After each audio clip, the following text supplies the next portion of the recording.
할렐루야. 아멘. 한신교회하고 이렇게 인연이 돼서 또 이렇게 강단에서 서서 말씀을 증거할 수 있는 그런 기회도 주셔서 대단히 감사합니다. 예배를 드릴 때마다 늘 느끼는 거지만 이렇게 우리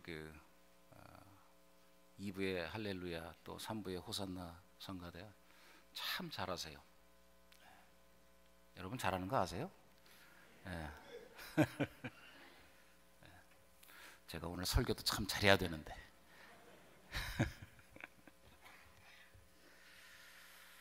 오늘은 선교사 열전에 나오는 이야기로 말씀을 열어가겠습니다. 한국에서 선교사역을 하셨던 어느 미국 선교사님의 실화를 바탕으로 한 이야기입니다. 우리나라에서 6.25 동란이 일어났던 1950년 어느 추운 겨울이었습니다. 만삭이 다 된 어떤 여인이 한밤중에 산기를 느끼게 됩니다. 그 여인에게는 자신을 돌봐줄 만한 그런 아무런 사람이 없었습니다. 왜냐하면 남편은 전쟁터에 나가게 되었고, 그리고 자기는 혼자서 아이를 낳아야만 했습니다. 그 여인은 평소 자기에게 잘 대해주었던 선교사님이 생각이 났습니다. 그래서 그 선교사 부부에게 가서 그들에게 도움을 요청할 생각으로 그 선교사님 집에 찾아가게 됩니다. 길은 눈으로 하얗게 뒤덮여 있습니다.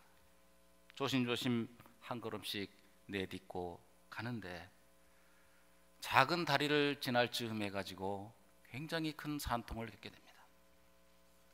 도무지 더 이상 갈 수가 없었어요. 그 여인은 이를 악물고 다리 밑으로 내려갔습니다. 널판지 하나를 주어서 그 위에 앉았습니다. 그리고 신음하면서 거기서 예쁜 딸아이를 낳게 됩니다. 날씨가 너무 추웠습니다. 그러나 아이에게 덮어줄 만한 것이 아무것도 없었어요. 여인은 자기의 치마 저고리를 벗었습니다. 그리고 그것으로 갓난아기를 둘둘 말아주었습니다. 그 뒤에 옆에 버려져 있는 가마니를 끌어당겨서 바람을 막아줍니다. 그런 가운데 여인은 그만 기진맥진해서 그 자리에 쓰러져 버리고 맙니다. 다음 날 이른 아침입니다. 선교사 부부는 만삭이 다 된 그 여인이 걱정이 되어서 그 여인의 집을 찾아 나섭니다. 가는 길에 다리를 건너는데 다리 밑에서 갓난의 울음소리가 나는 거예요. 그 선교사 부부가 깜짝 놀라서 얼른 다리 밑에 내려가 보니까 그곳에는 차마 눈뜨고 볼 수 없는 광경이 펼쳐져 있었습니다. 갓난아기는 산모의 치마와 저고리에 둘둘 쌓여서 울고 있는 겁니다. 그리고 그 옆에는 산모는 벌거벗은 채 마치 자기 아이를 보호하려는 듯한 모습으로 그렇게 구부정한 모습으로 얼어 죽어 있었어요. 그 여인은 바로 선교사 부부가 찾아가던 바로 그 여인이었습니다. 그래서 이 선교사 부부는 이 여인을 양지 바른 곳에 묻어주고 그 아이를 데려다가 잘 키우게 됩니다. 소녀는 커가면서 자기의 모습과 선교사님 부부의 모습이 너무나도 다른 것을 느끼게 됩니다. 그래서 이 소녀는 종종 양아버지 어머니에게 자신의 내력에 대해서 묻곤 했습니다. 마침내 이 선교사 부부는 이 딸아이의 12번째 생일날 그 내력을 알려주게 됩니다. 이 소녀가 선교사님의 이야기를 다 듣고 난 뒤에 자기를 어머니의 무덤에 좀 데려다 달라고 얘기합니다. 이에 그 소녀는 자기 어머니의 무덤 앞에 섰습니다. 이 소녀가 하염없이 눈물을 흘리면서 오열을 합니다. 그런 뒤에 이 소녀는 선교사 부부에게 잠시 혼자만 있게 해달라고 얘기합니다. Please let me alone. 이 소녀는 혼자 남게 됩니다. 소녀는 자기가 입고 있던 옷을 하나 둘씩 벗기 시작합니다. 그리고 벗은 옷을 그 어머니의 무덤에 차곡차곡 쌓아둡니다.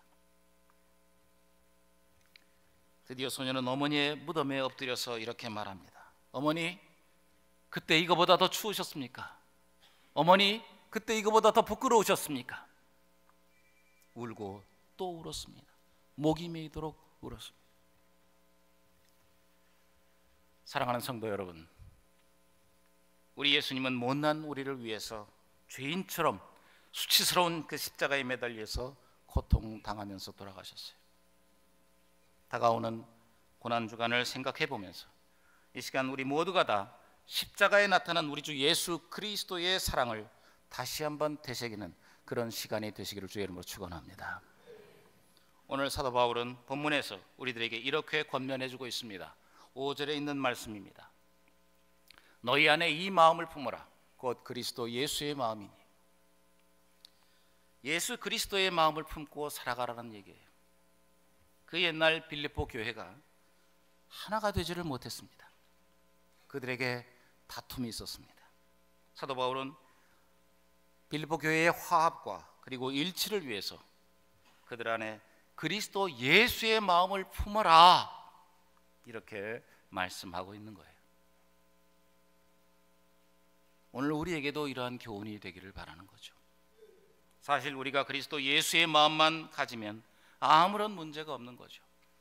예수님이 못난 우리를 사랑해 주셨듯이 우리도 서로 사랑하면서 살아가는데 무슨 문제가 있겠습니까?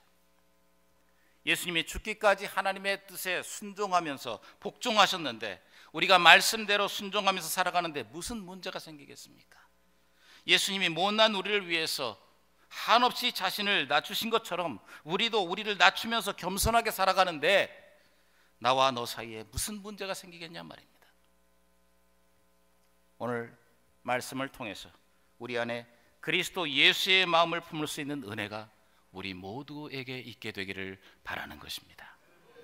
사도 바울은 그리스도 예수의 마음을 설명하기 위해서 예수님의 낮아지심을 본문 6절 이하 8절까지 시간적인 순서에 따라서 9단계로 나누어서 설명을 하고 있습니다. 우리 6절에서 8절까지 다시 한번 같이 읽겠습니다.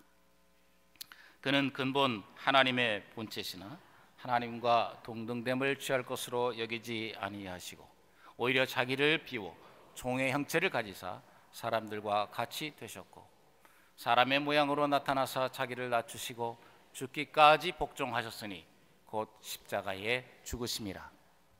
아멘. 여기를 보니까 어디에서부터 출발을 했느냐? 예수님의 근본은 바로 하나님의 본체시라고 말씀합니다.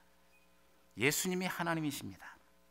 지극히 높으신 영광의 자리에서 출발을 하신 겁니다. 그리고 어디까지 낮아지셨느냐? 그 도달점이 어디냐면은 마지막 9번째는 뭐죠? 십자가에서 죽으심이라. 예수님은 죄인처럼 십자가에 달려 고통당하시면서 돌아가신 겁니다. 가장 낮은 수치의 자리까지 예수님은 자신을 낮추시고 또 낮추신 것입니다. 이러한 그리스도 예수의 마음이 오늘 모두 우리 모두의 마음속에 품어지기를 바랍니다. 우리가 이 9가지 단계를 살펴보면 이 3가지씩 그룹을 이루면서 우리에게 중요한 사실을 일깨워줌을 알 수가 있는데요. 그 첫째가 예수님은 하나님이시라는 거예요. 둘째는 예수님은 사람이 됐다는 얘기고, 세 번째는 예수님은 십자가에 달려서 돌아가셨다는 얘기예요. 이 3가지를 우리가 차례대로 생각해 보면서 십자가에 나타난 그리스도의 사랑을 깨닫고 우리 안에도 그리스도 예수의 마음을 품게 되기를 바랍니다. 첫째로 예수님은 하나님이십니다.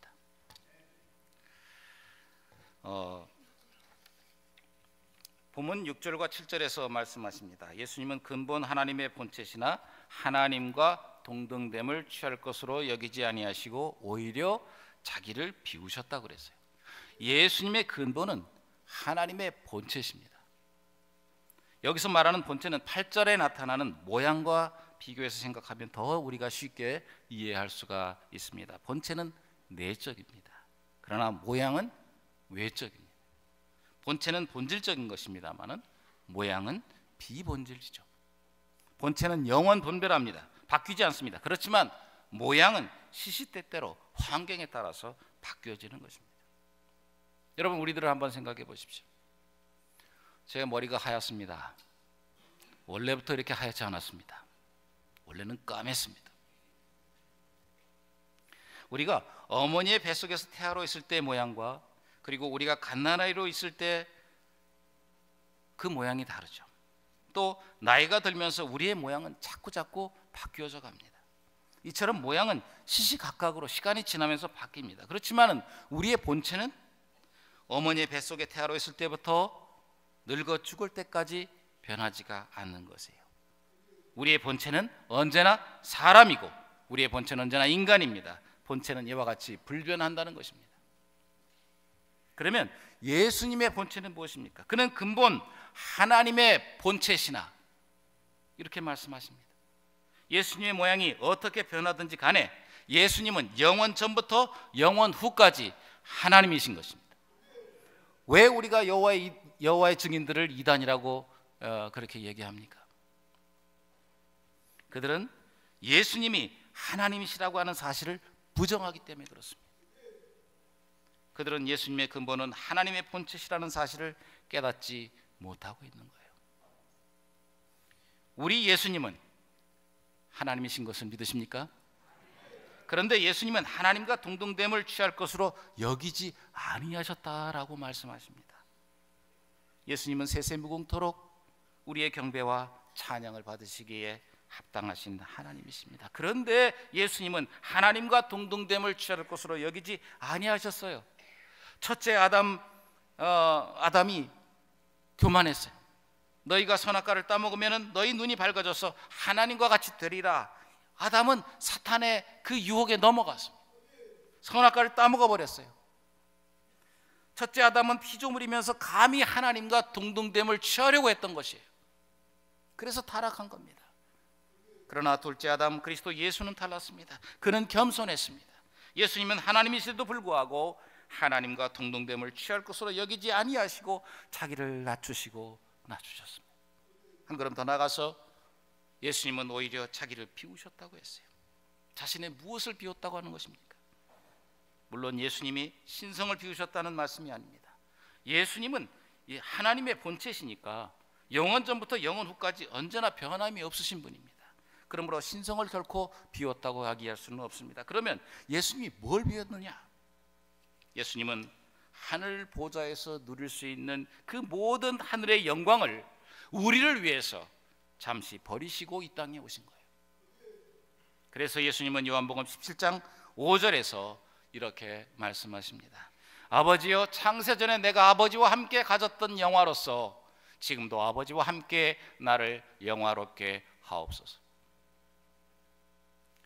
예수님은 못난 우리들을 구원하시기 위해서 하늘 영광 버리시고 낮고 비천한 이 땅에 오셨습니다.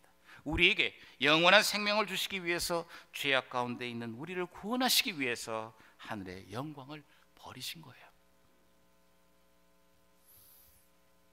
미국의 유명한 부흥사 가운데서 빌리 선데이라는 목사님이 계셨습니다. 한 번은 이 목사님이 미국에 있는 어느 도시에 대규모 전도 집회를 계획을 하고 그 도시의 시장에게 이렇게 편지를 썼습니다. 시장님, 우리가 대규모 전도 집회를 가지려고 하는데 그 전에 이 지역에 있는 분들 중에서 혹시 문제가 있는 분들이 있습니까? 그분들을 위해서 저희가 전심으로 기도하고 준비하면서 이 집회를 시작하려고 합니다.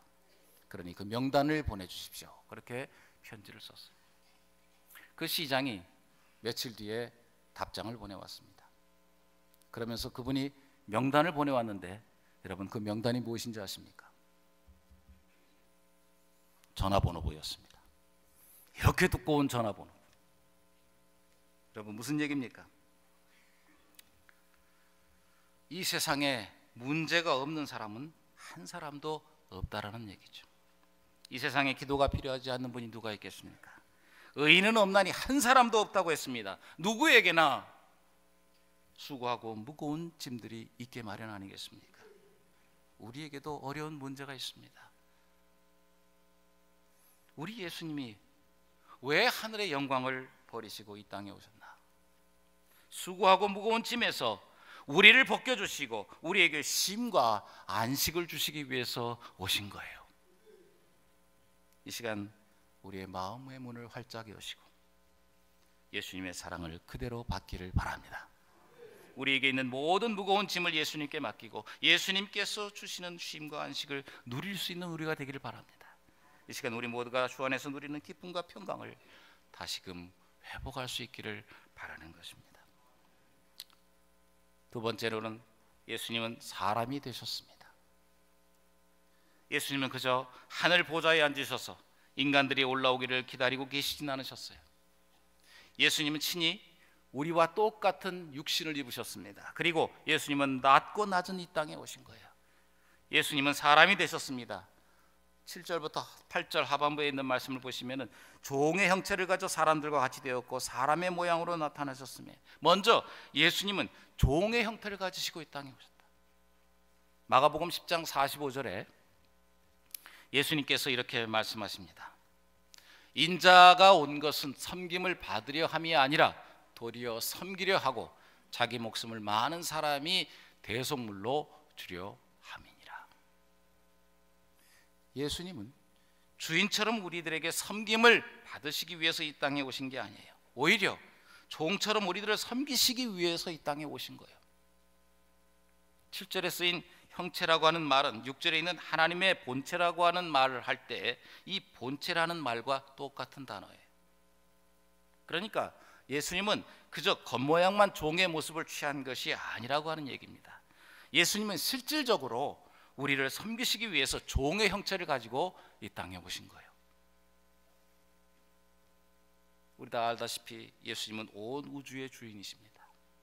모든 것이 예수님에 의해서 창조됐기 때문에 그래요. 그럼에도 불구하고 예수님이 이 세상에 오셔서 주인처럼 모든 것을 소유하려고 들지 않으셨다는 거예요. 오히려 종처럼 다 빌려서 썼어요. 다 얻어 썼어요. 한번 여러분 생각해 보세요. 예수님이 탄생하실 때 자기 집에서 태어났습니까? 아니요. 남의 집, 그것도 남의 집 마구간에서 태어났습니다.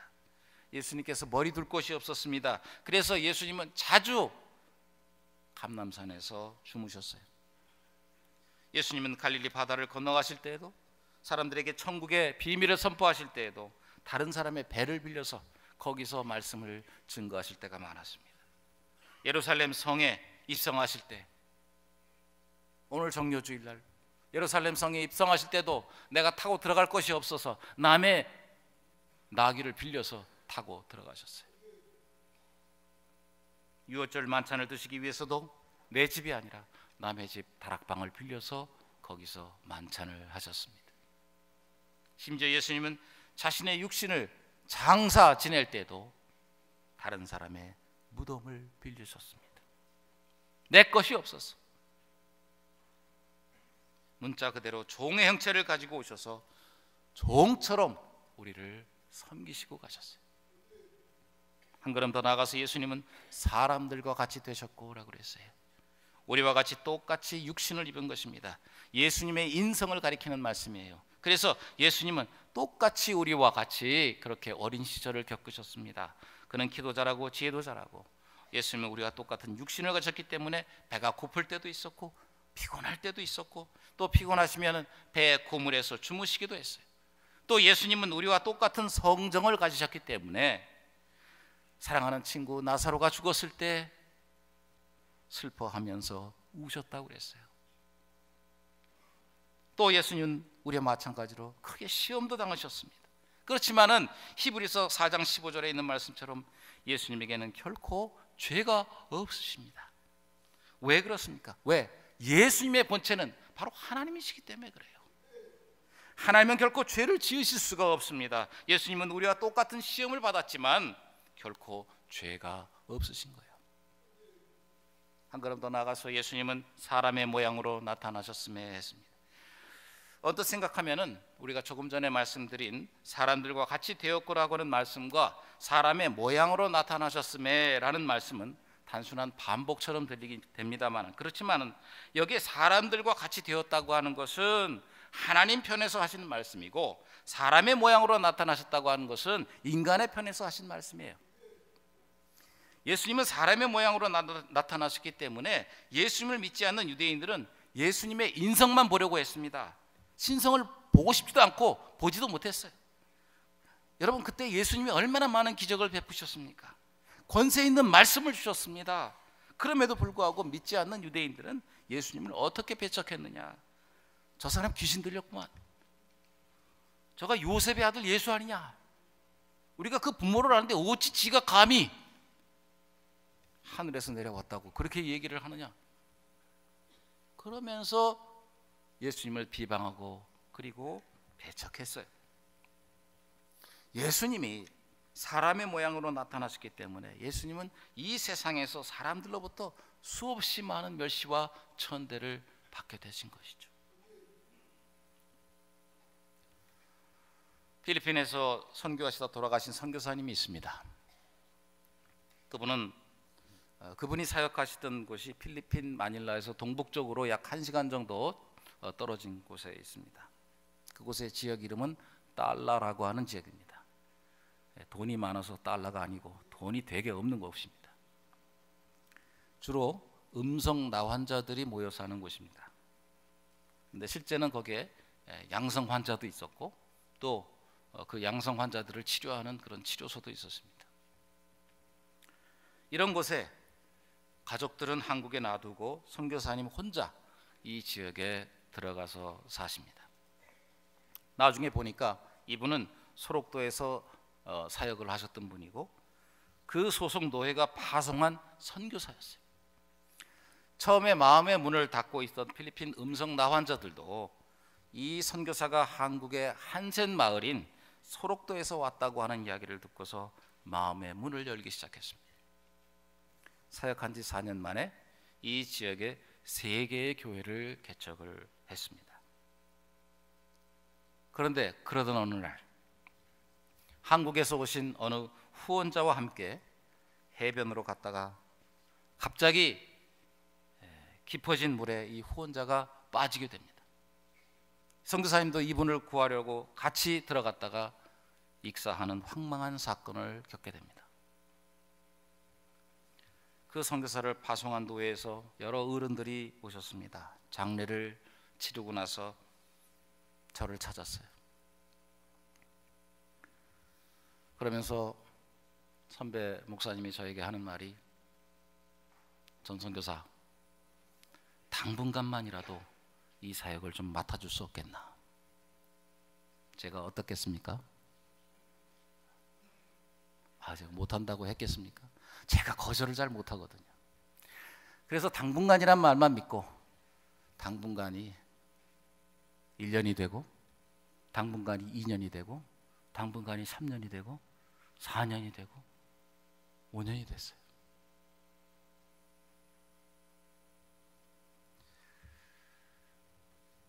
돌아가신 선교사님이 고생해서 일궈놓은 나환자촌 사역지에 저는 가정교회 사역을 심어주는 그런 역할을 감당하면서 Good Samaritan Church라고 하는 교회를 개척을 하게 되고, 그리고 나중에 그 노예에서 또 다른 선교사님을 파송해 주셔서 제가 그 사역을 그 선교사님에게 인계를 하고 저는 이제 미국에 있는 풀러 신학교의 안식년으로 떠나게 됐습니다. 돌아가신 그 선임 선교사가 현지인들의 마음을 얻었기 때문에 가능한 일이었습니다. 사랑하는 성도 여러분, 왜 하나님이신 예수님이 육신을 가지시고 이 땅에 오셨나? 우리의 마음의 문을 활짝 열어주시기 위해서입니다. 우리의 처지, 우리를 이해해 주시기 위해서 예수님은 우리와 똑같은 육신을 입으신 거예요. 오늘도 예수님은 우리를 찾아와 주십니다. 예수님은 우리가 마음의 문을 열기를 바라십니다. 이 시간 우리의 마음의 문을 활짝 열고 우리를 향하신 예수 그리스도의 사랑을 그대로 다 받아들일 수 있는 저와 여러분이 되기를 주 예수 그리스도 이름으로 축원합니다. 마지막으로 예수님은 십자가에 달려서 돌아가셨습니다. 예수님은 사람의 모양으로 나타나셨기 때문에 온갖 멸시천대를 받으셨습니다. 그래도 예수님은 자신을 멸시하는 자들과 대항해서 싸우려 들지 않았습니다. 오히려 자신을 더 낮추고 낮췄습니다. 사람들은 예수님의 얼굴에 침을 뱉기도 했고 사람을 치기도 했고 심지어는 얼굴에 침을 뱉기도 했습니다. 손바닥으로 때렸습니다. 그 엄청난 멸시와 천대 속에서 예수님은 잠잠했습니다. 욕을 받으셨지만 대신 욕하지 않으셨습니다. 예수님은 오히려 자신을 낮추고 또 낮췄어요. 그리함으로써 예수님은 하나님의 거룩하신 뜻, 우리 인류를 구원하시고자 하시는 하나님의 뜻에 복종하신 거예요. 예수님은 하나님의 뜻에 언제까지 복종하셨습니까? 죽기까지 복종하신 거예요. 예수님은 고난 속에서 얼마든지 이렇게 외칠 수가 있었습니다. 그만해, that's enough, you know who I am, 내가 누군지 아냐. 그러면서 예수님은 하나님의 능력으로 한번 본때라도 보이실 수가 있었을 수도 모르겠어요. 그렇지만은 예수님은 억울하게 신문을 당하실 때도, 십자가를 지시고 골고다 언덕을 올라가실 때도 그렇게 하지 않으셨어요. 예수님은 십자가에서 달려서 엄청난 고통을 당하면서 죽으실 때까지, 끝까지 잠잠하셨어요. 죽기까지 하나님의 뜻에 복종하신 겁니다. 그것도 예수님은 단순히 거저 죽은 것이 아닙니다. 예수님은 십자가에서 죽으셨어요. 십자가는 원래 성경에 나오는 바사, 지금 말로 하면 페르시아죠. 그 바사 사람들에 의해서 개발된 것입니다. 그리고 이것은 로마 시대에 굉장히 많이 이용이 됐습니다. 십자가라고 하는 것은 너무나도 고통스럽고 수치스러운 거예요. 그래서 그 당시에 주인에게 반항하는 노예라든가 또는 사회적으로 큰 중죄를 저지른 흉악한 범죄자, 살인자들에게 주어지는 형벌인데, 그래서 십자가는 유대인들에게는 거리끼는 것이었고 이방인들에게는 미련하게 보이는 것이었습니다. 그런데 그 예수님께서 우리를 위해서 바로 그 십자가를 지신 거예요. 하나님이시라고 하는 엄청나고 지극히 높은 그 자리에서 우리를 구원하기 위해서 지극히 낮고 천한 그 수치스러운 자리에까지 예수님은 낮아지고 또 낮아지신 거예요. 1988년 12월에 터키에서 에르메니아라고 하는 지역에 굉장히 큰 지진이 있었습니다. 근데 그때 무려 14일 만에, 2주 만에 기적적으로 구출된 아이가 있었는데, 그 아이는 어떻게 구출됐었냐 하면은 그 어머니가 구출될 때까지 자기의 손을 피로 찔렀어요.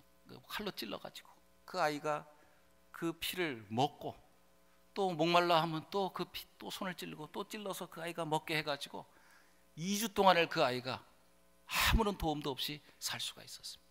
그래서 구출됐어요. 나중에 발굴을 해보니까 그 아이의 어머니는 그것 때문에 10손가락이 전부 다 피범벅이 됐어요. 그렇게 죽어 있었어요.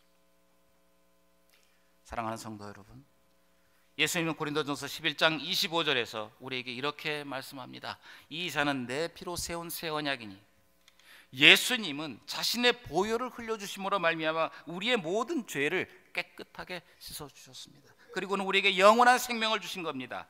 예수님은 친히 십자가에 달리셔서 몸버려 피 흘려 우리의 죄악을 용서해 주시고 우리의 죄악 가운데서 우리를 구원해 주시고 영원한 생명을 우리에게 허락해 주신 것입니다. 이 영생을 얻은 우리들은 그리스도 예수의 마음을 품고 예수님이 우리를 사랑하신 것처럼 우리들도 마찬가지로 서로 사랑하면서 살기를 원하십니다.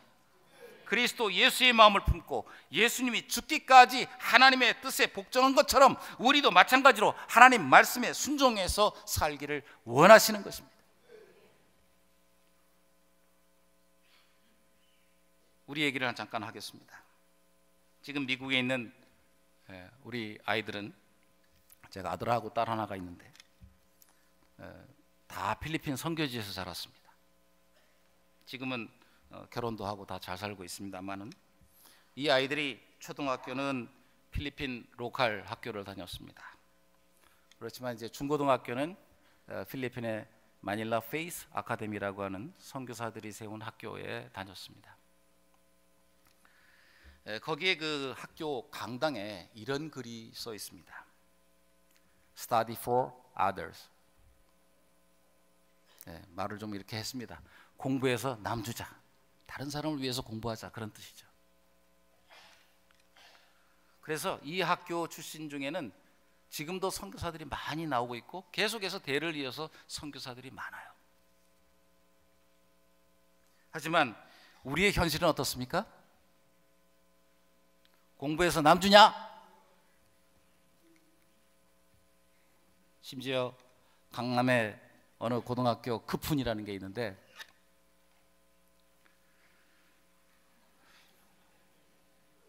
1시간 덜 자면 부인의 얼굴이 바뀐다. 1시간 덜 자면 남편의 직업이 바뀐다. 여기도 한 10명쯤은 그렇게 된 것 같아요.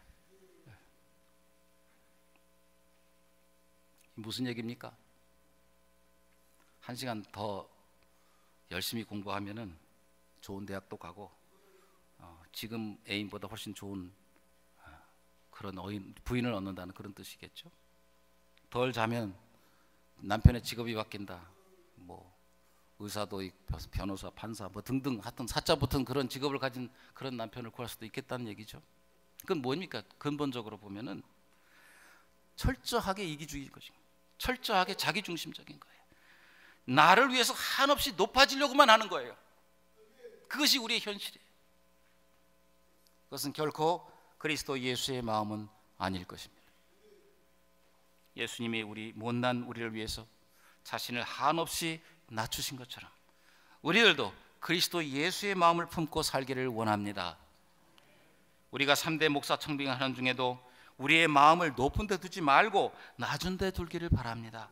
그럴 때 우리는 저절로 주님 안에서 하나가 될 수 있을 줄로 믿습니다. 주님의 몸된 교회는 평안한 가운데 든든히 서갈 수가 있습니다. 한신교회는 그렇게 든든히 서갈 것입니다. 아울러 우리는 저절로 사랑의 열매를 아름답게 맺을 수가 있을 것입니다. 이 은혜와 축복이 우리 모두에게 있게 되기를 주 예수 그리스도의 이름으로 축원합니다. 기도하겠습니다. 우리를 위해 보혈을 흘리신 주님 때문에 우리가 영원한 생명을 얻게 되었습니다. 이제 영생을 얻은 우리들은 그리스도 예수의 마음을 품고 예수님이 우리를 사랑하신 것처럼 우리들도 서로 사랑하면서 살게 되기를 원합니다. 우리를 그렇게 사용하여 주옵소서. 예수 그리스도의 마음을 품고 예수님이 죽기까지 하나님의 뜻에 복종하신 것처럼 우리도 말씀에 순종하며 살아가게 하옵소서. 예수 그리스도의 이름으로 감사하며 기도하옵나이다. 아멘.